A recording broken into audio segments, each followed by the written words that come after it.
So today we're going to talk about the problematics of human self-sufficiency and tragedy in Shakespeare. I think Coriolanus is perhaps the best play for revealing that core aspect of Shakespearean tragedy. This play is a remarkable intellectual achievement. It's not Shakespeare's greatest play by any means. I'm not going to argue for that.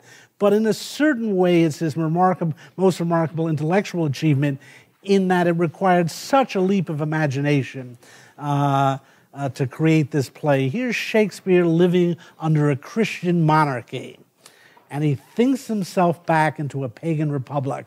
In a way, his achievement doesn't look so impressive because he taught us what pagan republics are like. And so we now know. But it's because of him that we do know them. And I've tried to show you how well he understands the Republican regime. He knows what a consul is. He knows what a tribune is. As far as I can tell, he knows what an aedile is. And I don't know what an aedile is. But now he got a lot of this from reading Plutarch. These names, these terms appear there. But it's still pretty impressive how he thinks it through. And above all, he does understand how a pagan community differs. And it's really important to this play that the Rome of Coriolanus is a profoundly pagan community, and by that I especially mean no talk of an afterlife. When we talk about the focus on political life in this Roman Republic, a lot has to do with no distractions from an afterlife. When you get to Hamlet, you'll see how distracting the afterlife can be. But in this world, quite frankly, the only mode of immortality is political. For these, especially these heroes, if they want to live forever, it's going to be through fame. And that means by winning great battles and achieving great office. And that has a tremendous impact on getting them to focus on politics. They can't hope to make up for things in an afterlife. They can't seek out that form of immortality. We're going to see how that form of immortality begins to introduce itself as early as Antony and Cleopatra into the Roman world. But here, the Rome of Coriolanus really has a roof on it. It really has narrow horizons. The horizons are limited to this world and this life, and therefore those who desire to be immortal, and there is a human yearning for immortality, are going to do it through fame, through word of mouth. And that's very important for understanding why politics looms so large in the lives of these characters. Now, I want to go back to Aristotle a bit in talking about this idea of human self-sufficiency and show you why Aristotle can help us understand this play. Again, this is my gimmick in the course, trying to show you that knowing some political theory can help you understand Shakespeare. And by the same token, I think Shakespeare can make concrete for us some of the seemingly abstract ideas of political philosophy. It occurs to me I should say at some point something about Shakespeare's knowledge of this material. Shakespeare was not a great classical scholar. But for example, there are several Shakespeare scholars who think that Shakespeare was familiar with Aristotle's politics. There was an English translation of it, which I think came out in 1598. And so he could actually have read it. In any case, his education, such as it was steeped in the ancient world. Ben Jonson, his great competitor, famously said of Shakespeare that he had little Latin and less Greek. But that's a statement coming from one of the finest classical scholars of the age. And for Jonson to say that means that Shakespeare had a little Latin and some Greek too, which is pretty impressive. Now, Shakespeare, as far as we know, never went to college. He only got as far as high school. We actually don't have his high school transcript, but we have a very good idea of what was taught in high schools in those days. And Shakespeare went to a good high school in Stratford. His father was a reasonably wealthy man, effectively the mayor of Stratford at one point. He was in the glove business, in the leather business. He made a lot of money. His son would have gotten decent schooling. And we do know what the curriculum in Elizabethan high school was like, and they mainly studied the Latin classics. Shakespeare presumably would have read Caesar's commentaries in Latin. He would have read Ovid in Latin, Virgil in Latin. Now, it's true that when you get to the Roman plays, you see, he didn't read Plutarch in Greek. He read Plutarch in an English translation.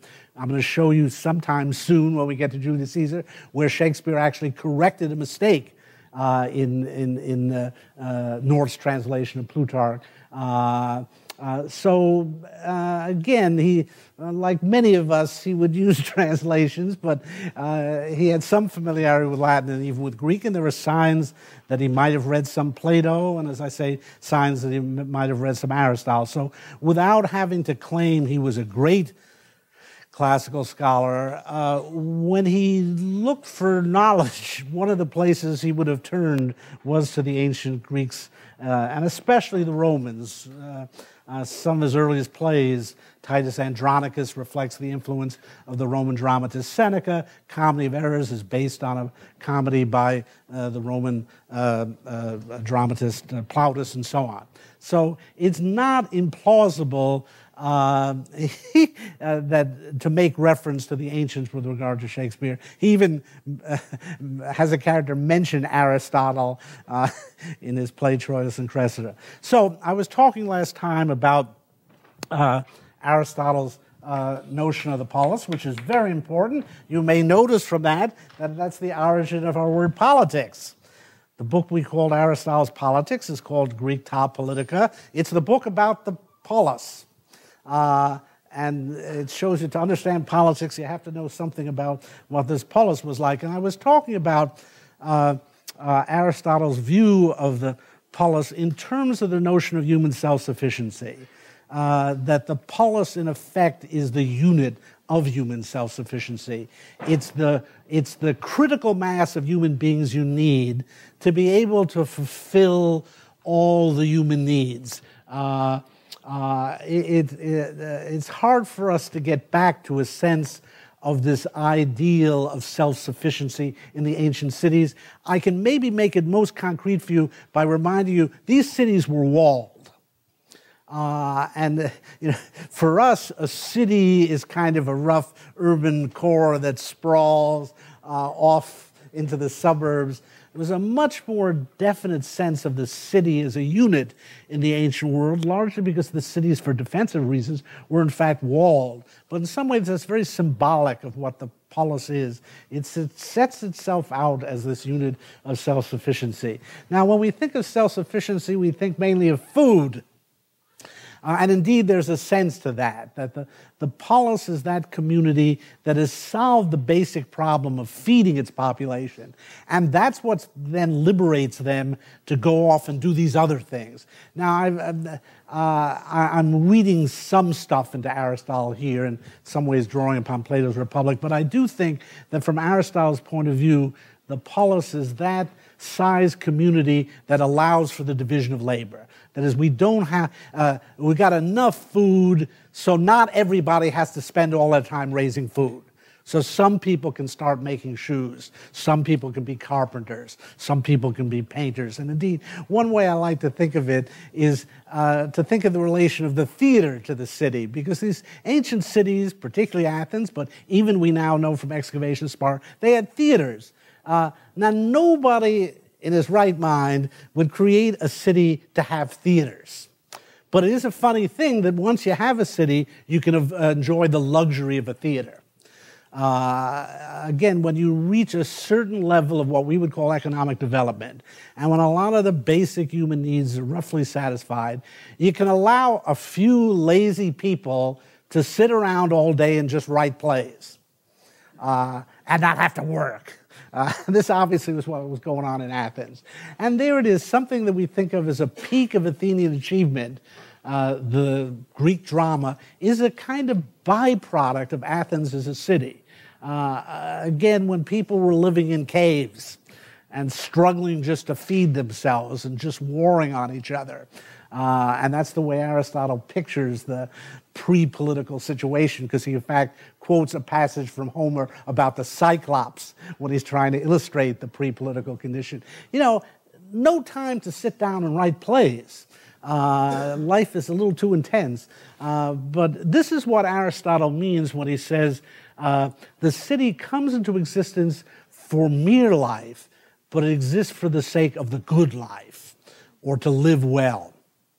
Again, the city seems at first to be solving these problems of mere subsistence, but what it really allows is the fulfillment of human potential. That's why the city is so important to Aristotle.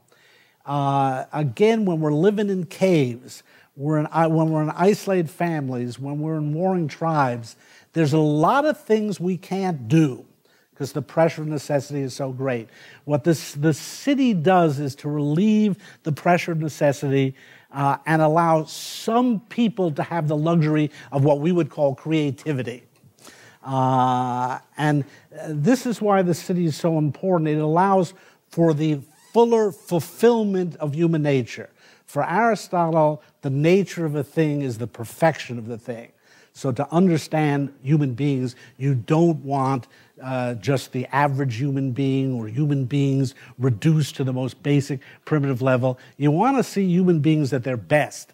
And Aristotle's point is you can only see that in the city. That there are all things that are part of being a human being that you can't even begin to achieve until you've achieved, again, what we would call a certain level of economic development.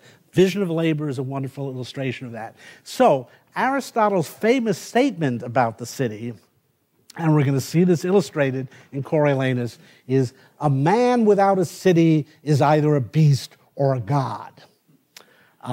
More precisely, what Aristotle says is a man who by nature and not just by accident lived without a city would either be a beast or a god. Now let me unpack that. You know, Aristotle recognizes you might take a wrong turn on the road between Sparta and Athens and just get lost. But we're talking if you had a being by nature who didn't need to live in a city, Aristotle says that being would be necessarily lower or higher in the order of beings than a human being. That is, that a being who didn't need a city might not have that human potential that can flourish in the city. So you can picture someone who was mentally deficient, and he might not need a city because he can't write plays, he can't cobble shoes, he can't do, just deficient, he can't do these human things. On the other hand, maybe it would be a god. Someone who could do without a city might be someone beyond us, some being straight out of Star Trek, let's say, who's like a Greek god. And that's what Aristotle means by that the city defines the level and indeed the nature of humanity. It's that community which completes human beings, which allows them to develop their human potential. But also sets limits to them. Now, Aristotle is a really smart guy, and he's trying to figure, this is all in Book 1 of the Politics, he's trying to figure this out, and man is an animal who lives in the polis. And Aristotle really means animal there. He just uses the Greek word zoon for animal. We're animals, but we're a peculiar kind of animals who live in cities. And he contrasts us to bees and ants. That is, that there are other animals that live in communities. But Aristotle pinpoints the difference. Bees and ants don't argue over politics. They don't argue, hey, who should be queen? This queen is no good.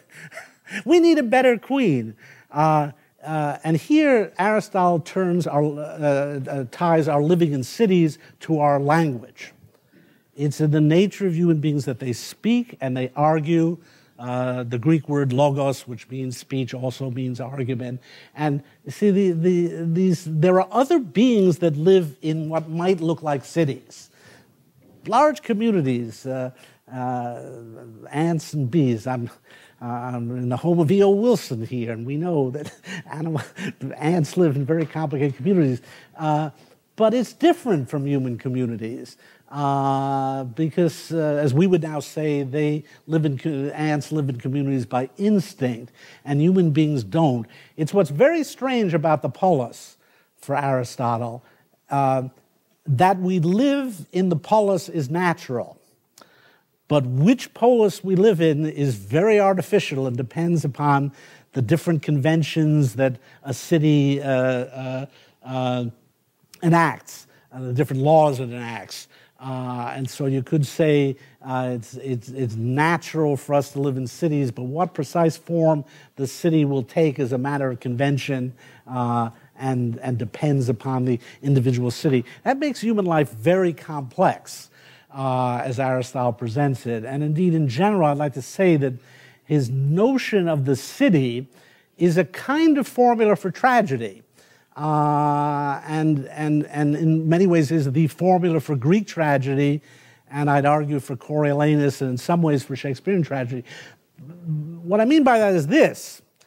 As human beings, we need these cities. We cannot become fully developed human beings without civic existence, without living together in cities, in part because otherwise we'd spend all our time getting our food. The city gives us that luxury, developing our potential. But the city also stands in the way.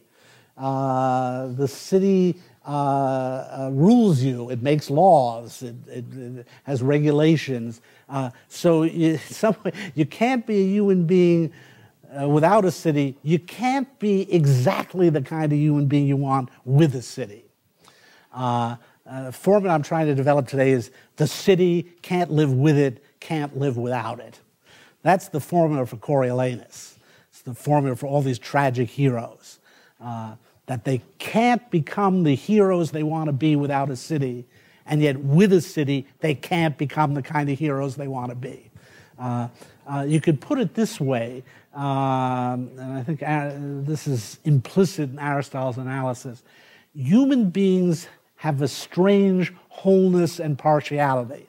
In some ways, we are wholes, W-H-O-L-E-S. I mean, we each, have separate bodies, and we each think of ourselves as having separate identities. And yet what Aristotle shows, in some ways, you're part of a larger whole.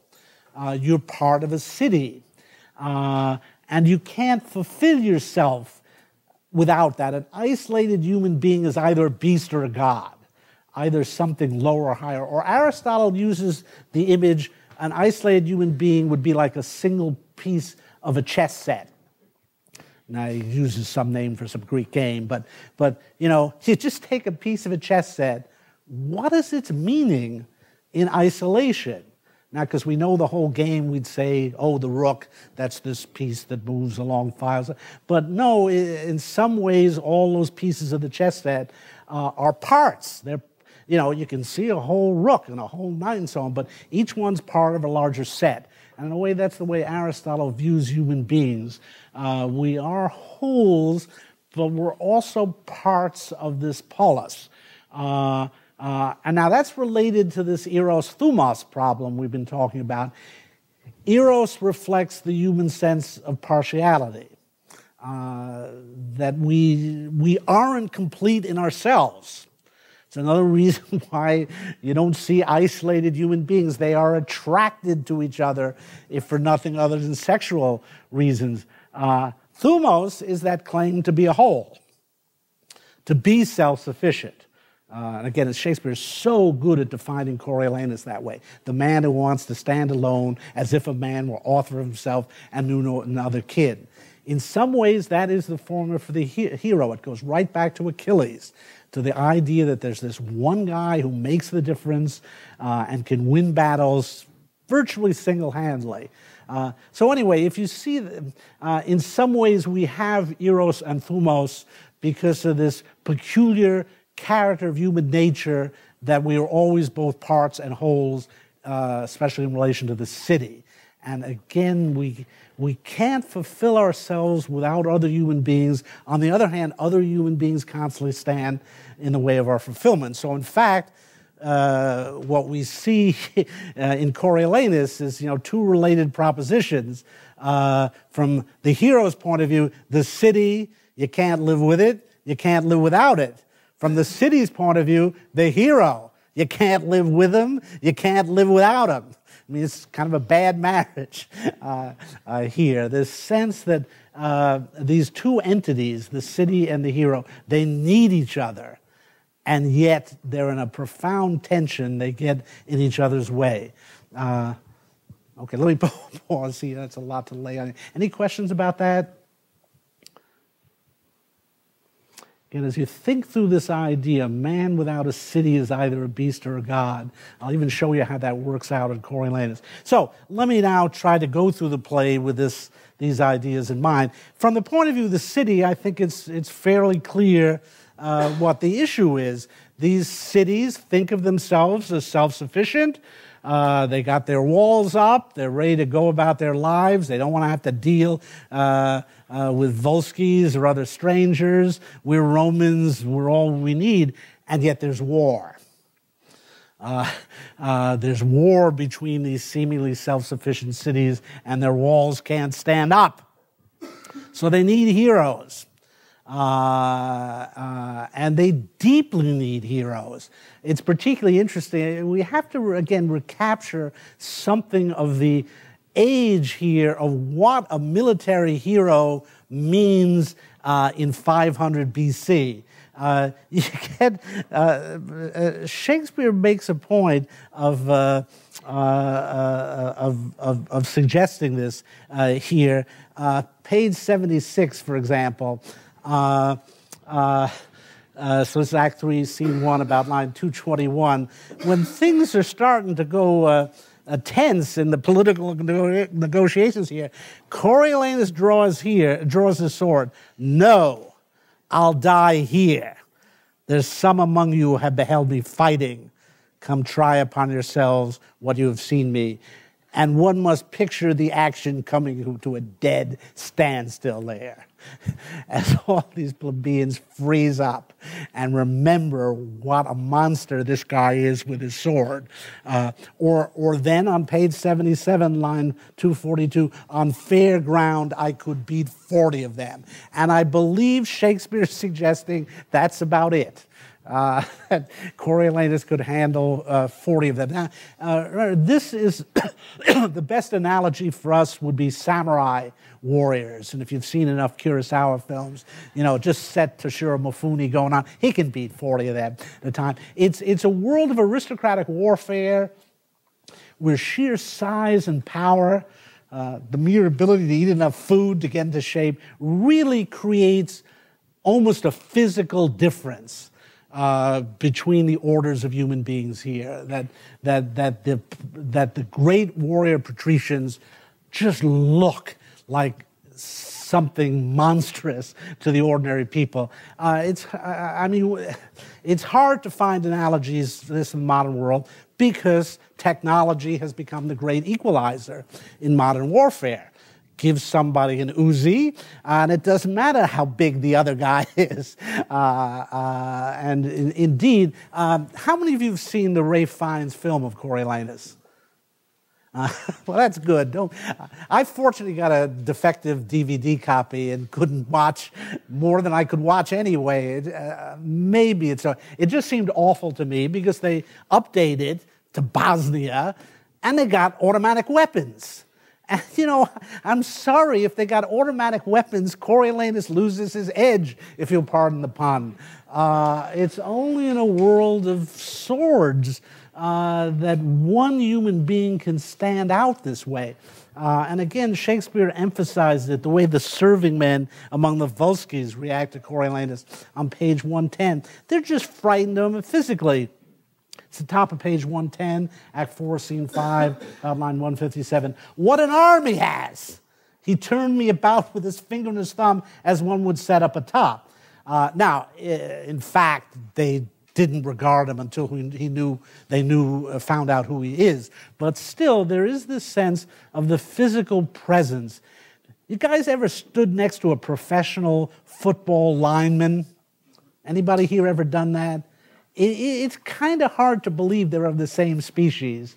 By some very strange accident, I once ended up at a hotel in Cleveland on the VIP floor by an accident of booking, and the Cleveland Browns were there for the Canton Hall of Fame game. And I remember going, when we were on the VIP floor, I'll explain from this one experience I hasten to point out, you get this access to a free Sunday brunch. And so I walk in proudly, and there's the entire offensive line of the Cleveland Browns between me and the Locks. That's LOX. And I said, I'm never getting to that. Look at this thing. And they turned around, they said they just cracked up. And they parted, let me. But, you know, these people, it is hard to believe they're of the same species as you. They're gigantic. And then the funniest thing, they had bodyguards. Can you believe it? And you can't believe what the bodyguards were like.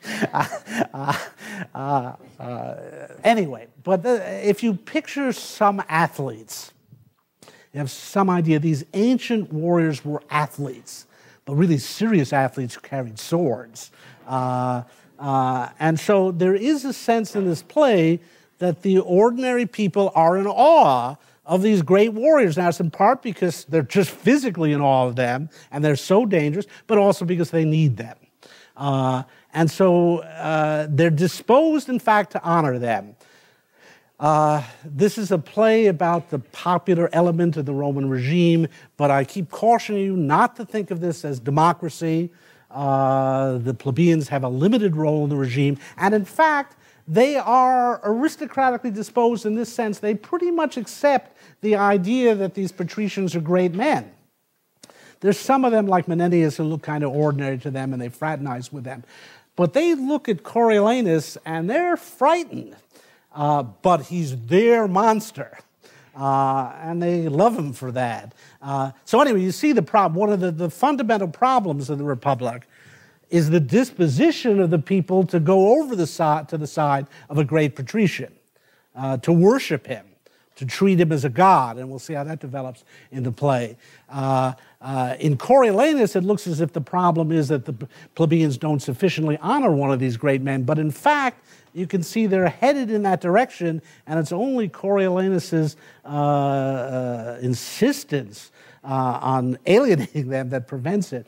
But you actually see what's going to be the problem when we get to Julius Caesar, that all along the weakness of this Roman Republic is actually the disposition of the people to be in awe of a great military leader. At a time when your whole city could be wiped out by foreign invaders, you really need a guy like this. On the other hand, what a pain. What a pain in the butt people like Coriolanus are. And that's what we see in the play. He's this great fighter, and you just love him when he's beating up on Volsces. But what happens when he starts beating up on you? And that's not a remote possibility. When he's out there saying, on fair ground, I could beat 40 of them, and has drawn a sword. So you see here what I mean. The hero can't live with him, can't live without him. These ancient cities needed men just like Coriolanus. They've set out to breed them. They've held up valor as the highest virtue for just this reason. And yet these guys are a real problem, especially during peacetime. This is a subject that fascinated Shakespeare. We'll see it come up again with Fortinbras and Hamlet, with Macbeth. See it with Othello. One of the most common tragic facts in Shakespeare is how a great hero adapts from war to peace. Richard III begins with a famous soliloquy about just about that subject. War and peace seem to demand very different qualities in your leaders. We'll see how Henry V negotiates that. It's something that Shakespeare is very aware of, and it goes to the heart of this problem of the hero. It's the problem of thumos. In some ways, thumos is the fundamental political problem. This is the political emotion, if you will. It's what makes people ambitious. It's what makes them fight. It's not easy to get people to walk off into battle when they may get killed. It takes something irrational to get. No rational computation will ever get you to walk into a battle. It takes that thumping chest. It takes that indignation, that anger at your enemy, the sense of pride. It takes an amazing degree of irrationality to be a good soldier. And so we've got this thumos in our chests. And the political problem is to channel that spiritedness, as I said, into public spiritedness. It is a very disruptive force. And it's all over Coriolanus. This is a play about anger, just as the Iliad is all about anger. Anger is my meat, says Volumnia. And, you know, the political problem is taking, in a way, this most disruptive force and putting it to public uses. It's the force that makes people want to stand alone, be self-sufficient, and to draw that line and say, cross over that line, buddy. That's the last step you'll ever take. How do you build a community out of people with that attitude? It's the central problem of Plato's Republic. And it's where Socrates is having a dialogue with some very thumotic young men and trying to enlist their thumos in the service of philosophy. Anyway, this is perhaps Shakespeare's play that most distills the problem of thumos as the political problem, and there's no easy solution to it. That's why there's such a potential for tragedy built into this. Let me pause here. Any questions thus far? Yes? Oh, no. How badly injured was... Really? All right. Well, that's what happens if you can't control your thumos. You end up in a British car park. All right. I'll have to check into that. Was he hunchbacked? They said it had the same physical characteristics and like the same battles and study stuff. Oh, okay. All right. All right. All right. So now let's talk about Coriolanus and his relation to the city. Because here again, this amazing claim this man makes that he wants to be as if a man were author of himself and knew no other kin.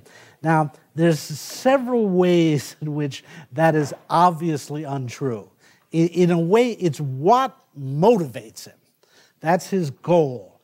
Again and again, what he wants to be able to say, his dying words, "'Tis true that if you writ your annals true, I fluttered your Volskis in Coriolanus. Alone I did it." I mean, that resounds. You know, the city banishes him. No, I banish you. You know, like, I'm bigger than Rome because I'm the self-sufficient hero. Now, in a very obvious sense, no military leader can claim that because he needs an army. And in a very simple sense, Coriolanus does not quite win his battles single-handedly. He's able to go into Coriolis and survive for a few minutes single-handedly and inspire his troops to come really take the city. In fact, if you're a military leader, you don't win your battle single-handedly. And this is quite evident in Ophidius's complaint on page 35. This is Act 1, Scene 10, about line 5. "I would I were a Roman, for I cannot, being a Volsci, be that I am."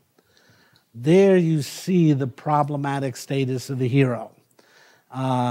In a way, what Ophidius is trying to say is, I'm as great as Coriolanus. I ain't got the army behind it. I got these miserable Volskis. If I had the Romans fighting for him, I could win. Turns out that's not true, and Coriolanus is going to prove it, but you see the point here. Again, a very interesting revelation of the importance of the regime here. That what you are is not simply a factor of your sole identity as a human being, but whether you're a true Roman or a Volsci. And Coriolanus has a sense of this too. He doesn't want to think of the plebeians as Romans. This is on page 37. So Act 3, Scene 1, about line 236. I would they were barbarians as they are, though in Rome littered, not Romans as they are not, though calved in the porch of the Capitol. And again, Coriolanus is saying who you are is not a matter of simple birth. You're not a Roman just because you were born in Rome. Being a Roman is being a certain kind of person, and that's me. That's being a great warrior.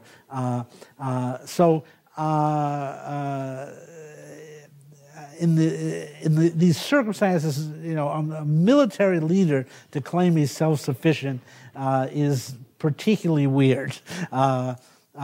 He needs the army behind him. He even needs his enemies. You see this on page 12, where this is Act 1, Scene 1, where he's thinking of Tullus Aufidius. This is about line 230. They have a leader, Tullus Aufidius, that will put you to it. I sin and envy his nobility, and were I anything but what I am, I would wish me only he. And again, this is a man who really wants to be who he is, but he can imagine only one other thing, and that's a rival general. You have fought together. We're half to half the world by the ears, and he upon my party. I'd revolt to make only my wars with him. He is a lion that I am proud to hunt. So he also needs enemies, and he needs enemies of a certain stature. What good is it being Coriolanus if there's nobody else around to fight of at least reasonably comparable stature? So it is odd. Coriolanus wants this ideal of human self-sufficiency, but he's chosen an odd career. Going into the military may not be the best way to achieve self-sufficiency. Although, I mean, in terms of literature, especially think of Homer's Iliad, this is the center of the traditional idea of the hero, the great soldier who single-handedly decides battles, and yet there's something strangely unself-sufficient about such a figure. And of course, it goes deeper to that than that, and that's where Shakespeare, as always, manifests his genius. And that is Coriolanus' need of the city because he needs praise. Again, he reeks of contempt for the city. He seems to turn his back on it gladly and say there is a world elsewhere and I banish you. And yet it turns out that he cannot be what he is without praise. And Shakespeare, to get to the real subtlety of that, shows you that Coriolanus affects a pose of not wanting praise. This is very important to him. He is very uncomfortable being praised. Look at page 31, for example. This is Act 1, Scene 9, about line 14. Pray now, no more. My mother, who has a charter to extol her blood, when she does praise me, grieves me. I've done as you have done. That's what I can. Induced as you have been. That's for my country. This man who seems so proud to us has these moments of self-deprecation where he denies that he even wants to be praised. Page 50 is another example. Bottom of page 50, so Act 2, Scene 2, about line 70. I had rather have my wounds to heal again than hear say how I got them. What's going on here? I'm saying that Coriolanus is someone who deeply needs praise, and yet he seems to deny that. Well, turn to page 33, and I think Shakespeare reveals the core of the issue here. This is Act 1, Scene 9, about line 50. You shout me forth in acclamations hyperbolical, as if I loved my little should be dieted in praises sauced with lies. This is the most revealing of his comments, because it shows that he really needs praise in his very act of denying it. he actually understands, at least at some level, the contradiction here. That how can he be self-sufficient if he needs people to praise him? So he really tries to deny that. He really acts as if he doesn't like to hear himself praised. And yet, what is driving him throughout the play? Even the plebeians, who are smarter than you might think, know this from the beginning. Page 4, Act 1, Scene 1, about line 40. Those soft-conscious men can be content to say it was for his country. He did it to please his mother and be partly proud, which he is even to the altitude of his virtue. And this logic is there from the very beginning of the play. Above all, he wishes to be praised by his mother. But he, in fact, deeply needs praise. What is he without praise? As I've said, his only source of immortality is word of mouth. It is people speaking of the great man whose immortal name, Coriolanus, will reflect a great achievement he did fighting on behalf of Rome. So he is a character who does need praise. And there's a very interesting exchange on page 48. So this is Act 2, Scene 2, starting about line 10. These are officers, and it's, again, Shakespeare shows his respect for the intelligence of these relatively common people in Rome, starting about line 12. Therefore, for Coriolanus neither to care whether they love or hate him, manifests the true knowledge he has in the dispositions, and out of his noble carelessness lets them plainly see it. So this is the view that this is a man, Coriolanus, who is indifferent to praise. But the first officer notices something. It's very subtle. If he did not care whether he had their love or no, he waved indifferently twixt doing them neither good nor harm. But he seeks their hate with greater devotion than they can render it him, and leaves nothing undone that may fully discover him their opposite. Now, to seem to affect the malice and displeasure of the people is as bad as that which he dislikes to flatter them for their love. That's a very perceptive comment there. That if he really were indifferent to the people, he wouldn't even think about them. But why is he trying so hard to alienate them?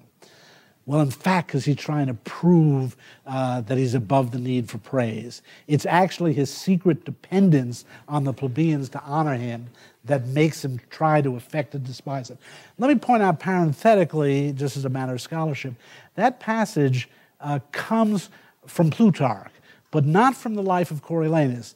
The parallel lives in Plutarch conclude with a separate section called the comparison, so that in this case, as I've told you before, the life of Coriolanus is paired with the Greek life of Alcibiades, and in the comparison of Coriolanus and Alcibiades, Plutarch makes just this point, because the Greeks always come out better. Plutarch's a Greek in these comparisons, these parallel lives. The Greeks always come out better. And he points out how affable Alcibiades was, this amazing man who was the leader of Athens and then was thrown out, became the leader of Sparta, then was thrown out, became the leader of Athens again. I mean, it's unparalleled in the history of political careers that anyone could be that affable or that persuasive.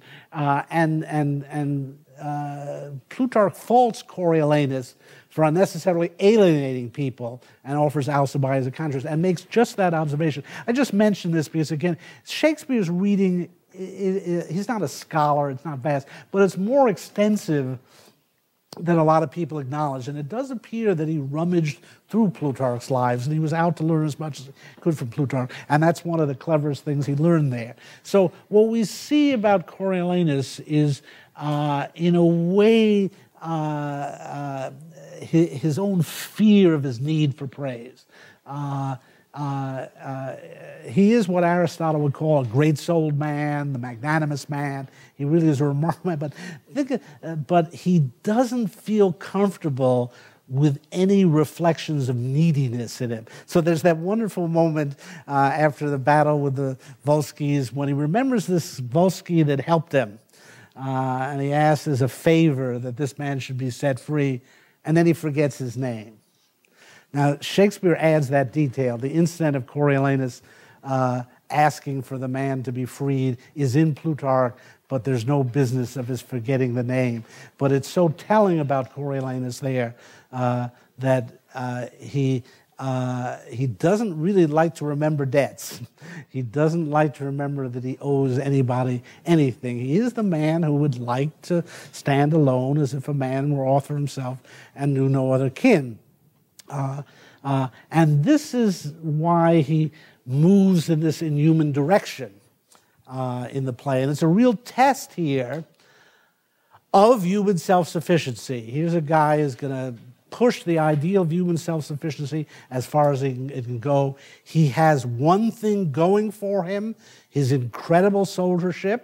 I mean, it really is the premise of the whole historical fact and Plutarch's biography and Shakespeare's story that, again, when this man fought for Rome, Rome won. When he fought for the Volsces won.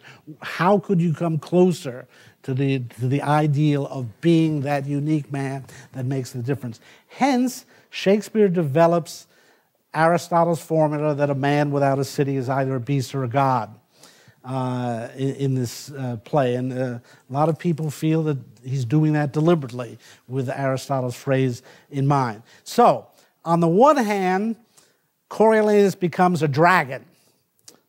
That's a beast. And you see that in a whole series of references, page 96. So this would be Act 4, Scene 1, about line 30 in his own formulation. Like to a lonely dragon that his fen makes feared and talked of more than seen, your son will or exceed the common or be caught with cautelous baits and practices. He does both, as it turns out. But his self-conception is as a lonely dragon, and that's the way other people start to think of him. Page 121. This is Act 4, Scene 7, about line 23. Fights dragon-like, Phidias says of him, and does achieve as soon as draw his sword. And then in the most telling of the references on page 139, this is Act 5, Scene 4. Menenius says of him, this is Act 5, Scene 4, about line 12, this Marcius is grown from man to dragon. He has wings, he's more than a creeping thing. So there is some sense of the beast to Coriolanus. There is something very inhuman about this soldier, the way he turns on his own people. And there isn't, if you don't need your own people, there's something inhuman about him. There would have to be, in a way, something subhuman, dragon-like. And of course, throughout the play, as in Homer, the heroes are compared to savage animals, like to lions. There's this very strong sense in the play that there's something savage about these great soldiers. But if you look down, if you're still on page 139, we see an interesting modulation here, starting with Menenius' speech at line 16. So did he and he no more remembers his mother now than an 8-year-old horse. See, this is very Aristotelian. He's cut himself off for humanity. He's a beast. The tartness of his face sours ripe grapes. When he walks, he moves like an engine, and the ground shrinks before his treading.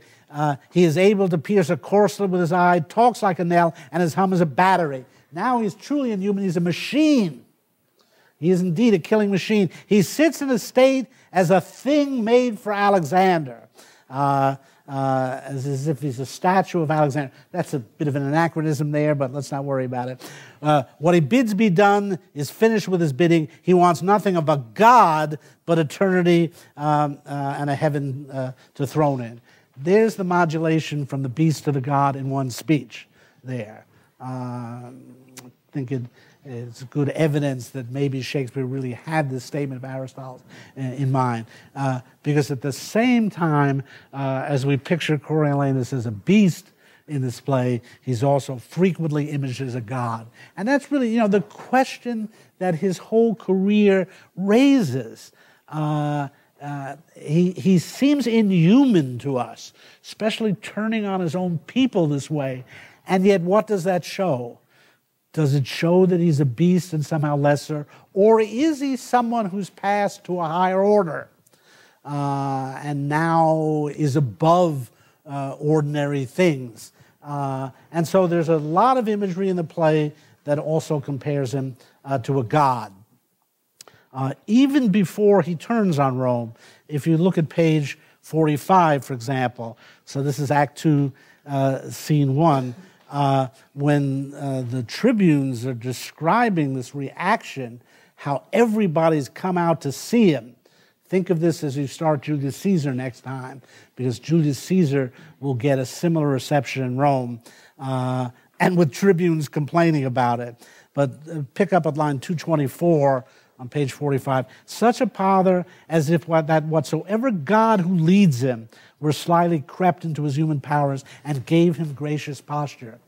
This is a very worrisome aspect of the Roman system, that the ordinary people may actually regard one of these great soldiers as a god. Now, again, I want you to understand, this was in a certain sense a real possibility. We are used to monotheistic religions now, to a single God who transcends the natural world. In Judaism and Christianity and Islam, the gulf between divinity and humanity is absolutely unbridgeable, with one exception in Christianity. But that was in the other direction, God becoming man. The idea of man becoming God is really deeply foreign to our religious sensibilities in the modern world. It was not in the ancient world. The Roman emperors actually became gods. Julius Caesar was deified officially by the Senate. Augustus Caesar was, well, the very name shows it, was deified by the Roman Senate. The Roman emperors were pictured as gods on Roman currency. Again, it's, we want to say they weren't really gods. I remember, how many of you have been to the Parthenon? How many of you have been to the one in Memphis? Excuse me, in Nashville? That's the real one. There's this total wreck over in Athens. But if you want to see the real Parthenon, it's in Nashville, Tennessee. And it's even got a finished basement. And they've got the famous statue of Athena there. I think the gold and ivory may be fake, but I remember I actually went to this thing, and I'm only half joking when I say in some ways you'll get a better feel for the Parthenon going to Nashville, because the thing's complete. It's actually very impressive in the interior. And there's the 45-foot statue of Athena, and I was staring at it, and this little kid tugged me and said, "She's not real." And he really was frightened that I was being taken in by the pagan aura. I was really touched, because it showed, I'm guessing his Christianity meant so much to him that he wanted to point out this paganism to him, that, there aren't gods like that. There's one God, true God, up in heaven. Well, the ancient world, they had lots of gods, and so it wasn't such a big deal if some human became a god. It didn't seem so improbable. You got 1,000 gods, what's 1,001? And so there are certainly, in Homer, in much Greek mythology, the line between human and divine is easily crossed. Gods have sex with moral human beings and produce demigods, the heroes, and so on. So, in a certain sense, you'll see this very strongly in Julius Caesar and Antony Cleopatra. The possibility of a human being becoming a god is not remote in this world. It's one thing that makes it a pagan world, and it's a great fear in Roman politics here. This could upset the whole republic if now the people started whoring after this false god of Coriolanus. So that's why this language comes up again and again of him. Page 47, This is Act 2, Scene 1, about line 269. I've seen the dumb men throng to see him and the blind to hear him speak. Matrons flung gloves, ladies and maids their scarves and handkerchiefs. He's like a rock star. Upon him as he passed, the nobles bended as to Jove's statue, and the commons made a shower and thunder with their caps and shouts. I never saw the like. By the way, yeah, if you take a rock star and a great athlete, you have some sense of what a man like Coriolanus appeared like in the ancient world. Again, the notion that they're somehow of a higher order. Just a few more examples. Page 70. This is what troubles the tribunes. Act 3, Scene 1, line 80. Brutus says to Coriolanus, you speak of the people as if you were a god to punish, not a man of their infirmity. Finally, on page 117, Cominius now says of the Volscis, this is Act 4, Scene 6, about line 90, if he is their God, he leads them like a thing made by some other deity than nature that shapes man better, and they follow him against us brats with no less confidence than boys pursuing summer butterflies or butchers killing flies. And we know from page 18 what boys like pursuing butterflies are like in this world. So it's raised as a real possibility in the eyes of the characters of the play that this man has become a god. And it really is that Aristotelian point. Here's the greatest human hero, and has he somehow transcended the human condition, or has he sunk below it? And again, you see all of his tragedy in this fact. The city is basically a world of the middle, of middle humanity, of the middle range of humanity. The city is the world of compromise. It's where people temperately proceed to things, where they're not supposed to go to extremes. There's a lot of language in the play to that respect, in that regard. If you look at page 74, for example, Act 3, Scene 1, line 180, on both sides more respect. Or page 76, Act 3, Scene 1, again, Menenius says, 217, and temperately proceed to what you would thus violently redress.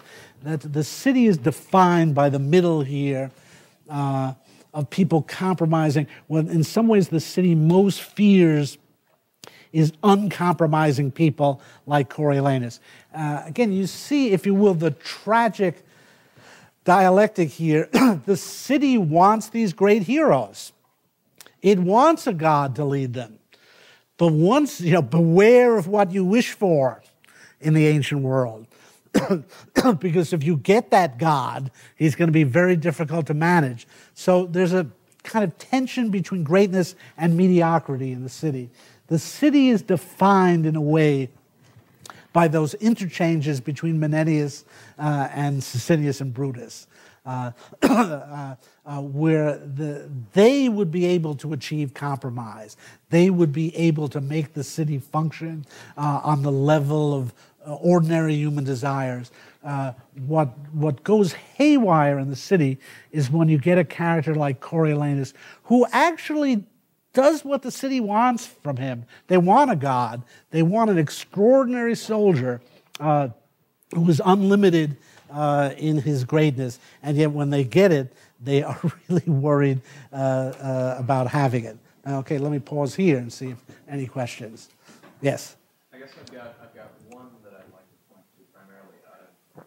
How does Aristotle distinguish between this political animal as he defined it, Yeah. the city, but also the one that you can do without the city and becomes distinct from the animal and becomes a beast or a god? Yeah. How is that distinction? You mean what's the distinction between beast and animal there? Yeah, I think the word beast there is something like theria. It is a Greek word for really savage animal. So it's not, I don't know enough. Yeah, I see what you mean. Let me say, I don't know enough ancient Greek to make this point, but I'm kidding. That zoon is a very general word for moving thing. a thing that moves of its own motion, and that's an animal. I believe the word there is theria, but I'm not sure. It's a word that means a ferocious beast. So that would be the distinction. And especially now, once you've defined man as the political animal, you're talking about a being that would either be defective or superior in relation to that. Okay? Which also approximates God and putting them all in kind of close. Yeah, I mean, in a way, you can say that the whole problem is the God becomes indistinguishable from a beast when this being leaves the human orbit of the city. I mean, this is what Oedipus is all about, by the way, and why Oedipus is imaged as a beast, but also as a god in Sophocles' play.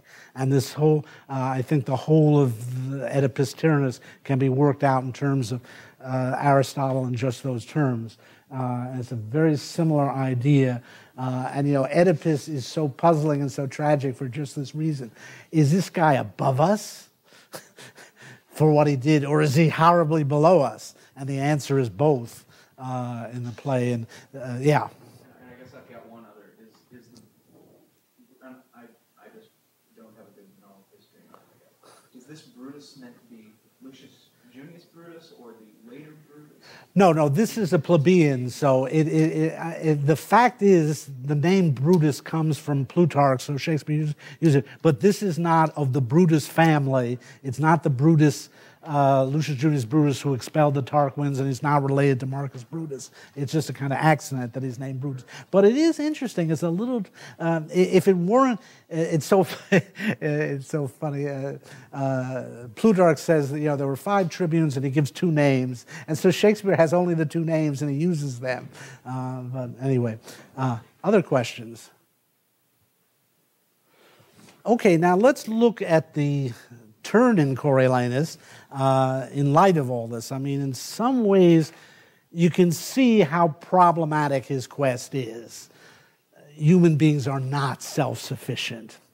But let me just say, if you learn nothing else in this course, never say you're the author of yourself to your mother. Yeah, it's intellectually and emotionally inadequate. And of course, that's what happens, and in some ways it's so simple. But it's really, if you look at the speeches starting around 130, page 132, you can see why Coriolanus is forced to yield, because he's trying to maintain an impossible human position here. And it's very evident from his first words on the top of page 132, Act 5, Scene 3. My wife comes foremost, then the honored mold wherein this trunk was framed. This is the beginning of the speech that ends as if a man were author himself. I mean, that's what his mother is, the mold whereon he was framed. And she brings up her womb many times in this sequence of speeches here. And you see here that he simply cannot maintain his position as a god here, faced with his family. I melt and am not of stronger earth than others. My mother bows as if Olympus to a molehill, should in supplication nod. And so indeed, in some ways, he's lost at the very beginning here. And Volumnia knows to play upon this, that here is his family. And it touches him on many levels. On the one hand, I mean, in a sense, this whole sequence is about generation here. Eros. And it's not just that he's generated from his mother, but his son is there. Generated from Coriolanus through Virgilia.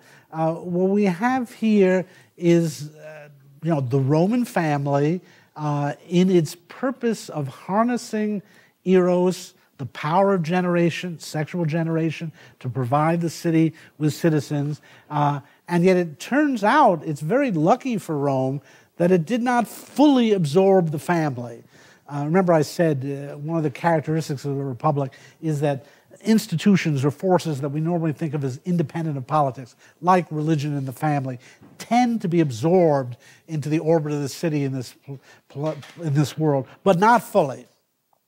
Rome fails in its embassies to Coriolanus. They send his best friend and chief negotiator Menenius. They send Cominius. All these official representatives of the Roman polis fail. But the family succeeds because Coriolanus has an attachment to his family, it turns out, that is deeper than his attachment to the city, independent of it, that he keeps imaging as natural here, that this is natural affection.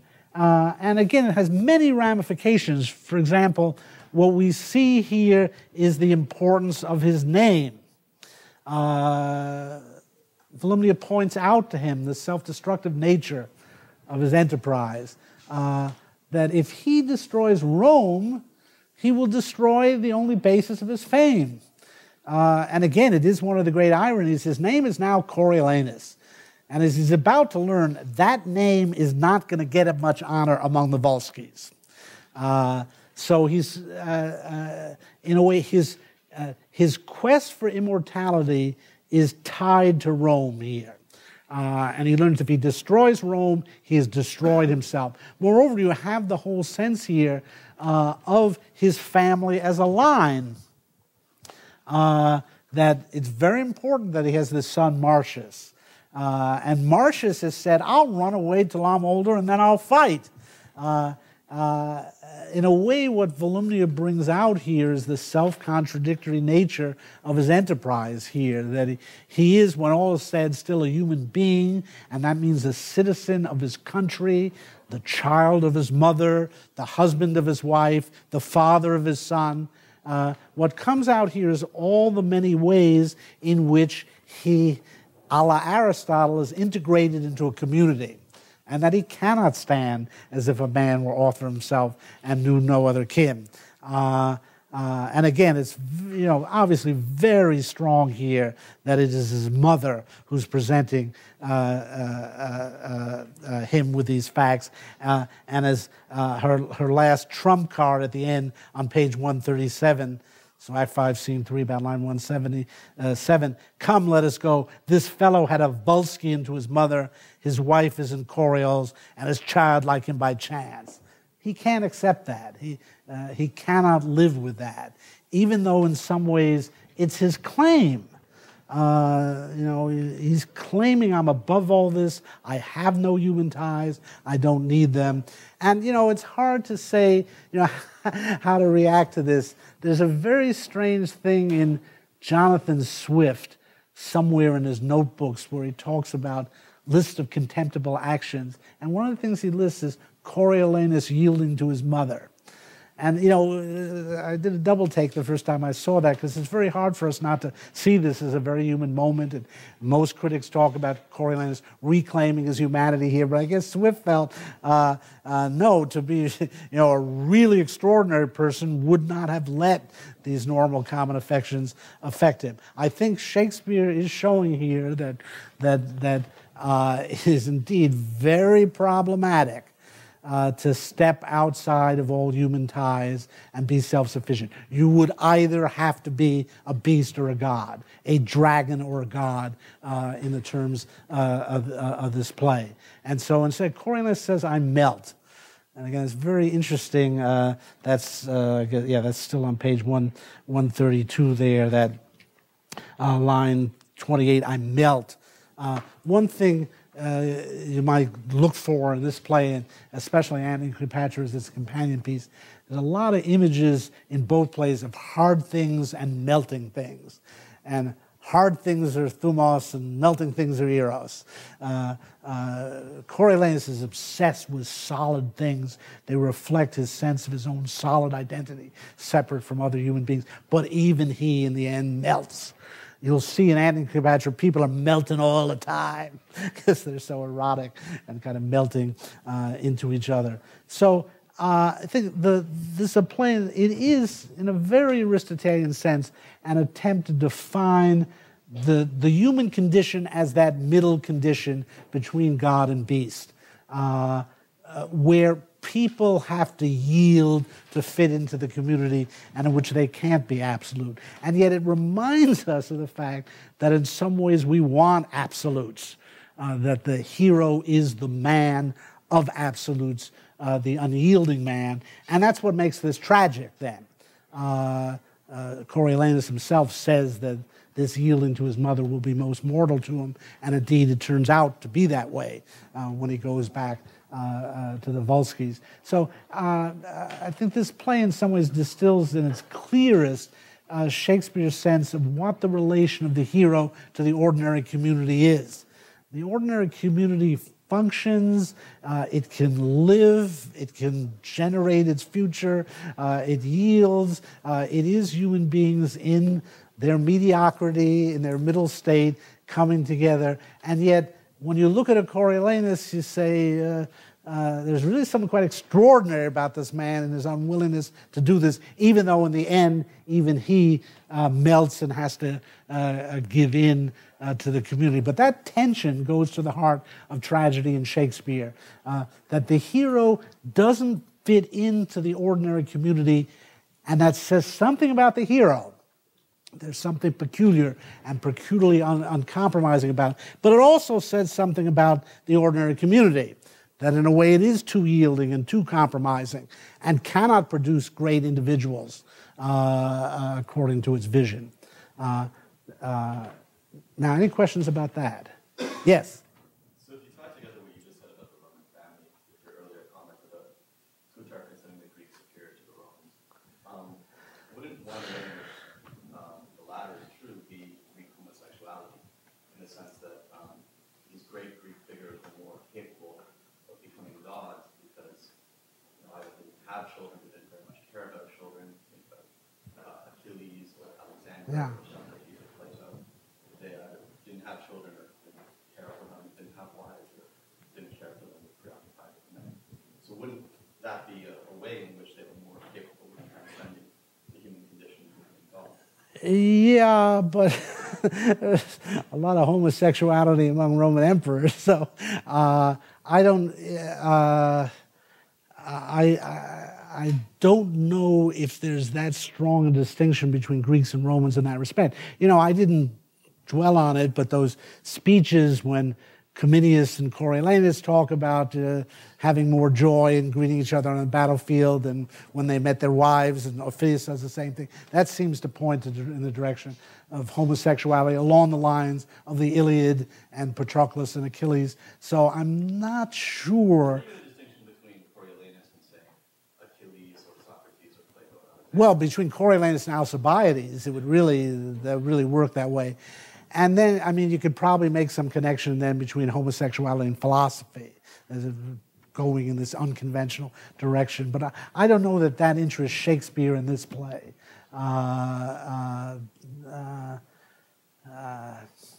But again, I'm not sure that that's an issue on which you can distinguish the Greeks and Romans from what I've read about Emperor Hadrian and so on. Other questions?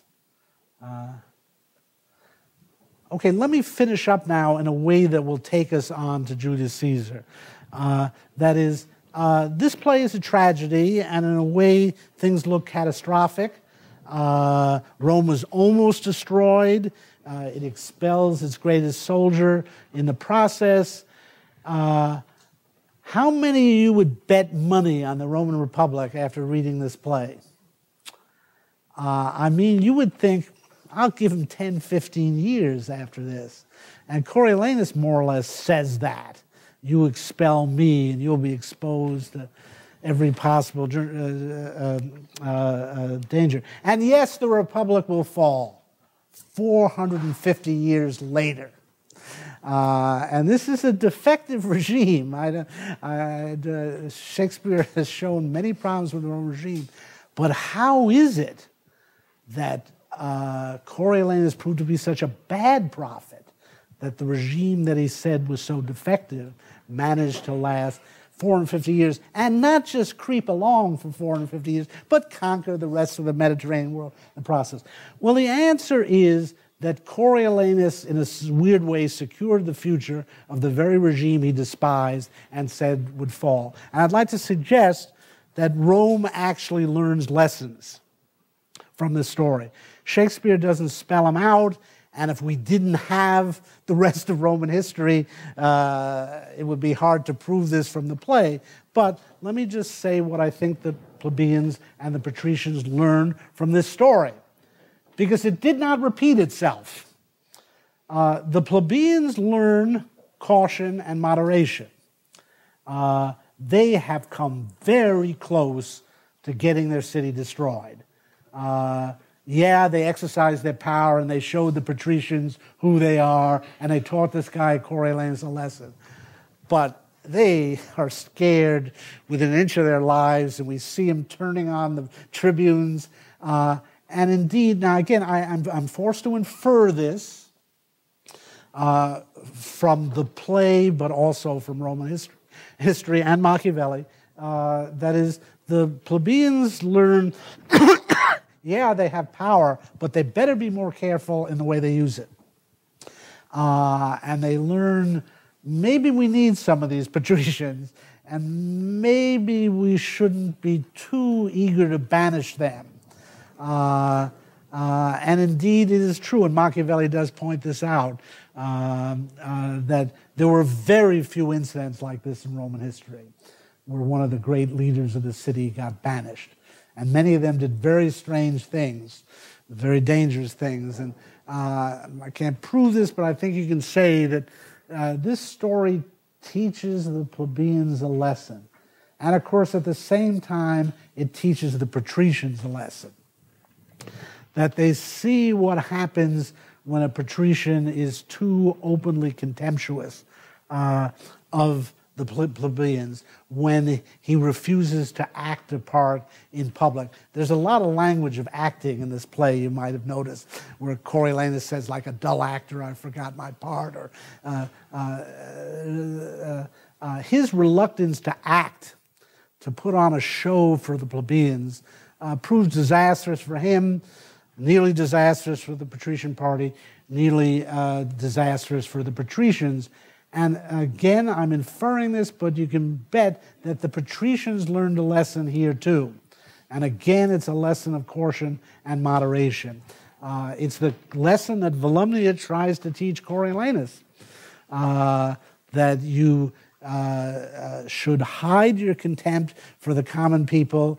You should wait until you're in office before manifesting any of it. In other words, you can see why this story became a kind of parable for Rome of what not to do, and why both parties might have learned this lesson, the patricians and the plebeians. And again,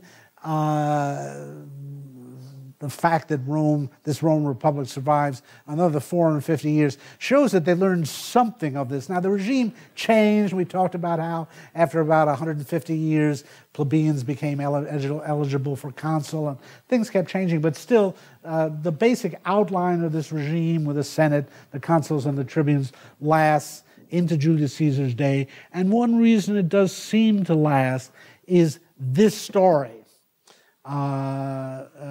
which teaches Rome indeed temporarily proceed to what you might would moderately redress. We see the difference among the Volscis, who don't have tribunes and don't have these institutions, and all they do is kill Coriolanus. For them, it really proves disastrous. Not much longer after this, the Romans effectively wiped them out. So, in that sense, the whole story of Coriolanus truly is the founding of the Roman Republic. We do see the introduction of the tribunate as this distinctively popular institution in the regime, but in some ways the whole story is the founding story, because it teaches a lesson to the two parties in Rome that they have to live with each other in a way, have to moderate their demands and find ways of compromising, which Rome did for hundreds of years. And indeed, Rome went on to conquer so much. But on the other hand, you can see the danger here. The ultimate Achilles heel of the regime. And oddly enough, it turns out to be too much attachment of the people to one of the great patrician heroes. In Act 2, it's looking as if Coriolanus, if he plays his cards right, could emerge as the sole ruler in Rome. The patricians are on his side, and now the plebeians are flocking to him like a god. He blows it completely. He just can't act a part, even for a minute, to get what he wants. But you can see the danger here is if one of these patricians would wise up and learn to act in public, to put on a show for the people. Did we see here what the people want? I'm sure you know this formula. They want bread and circuses. They want food, and there's already talk about, placating the people by giving them food, and they want a show. They want the patricians to perform for them. Well, that turns out to be the formula for Julius Caesar. That's why he put this system to rest, why he beat the game. He turns out to be the patrician who was willing to give the plebeians what they wanted, and so they make a god out of him. They make a Caesar out of him. And that's what we'll be looking at in Julius Caesar. So as you read the play, particularly look at the opening scene of Julius Caesar.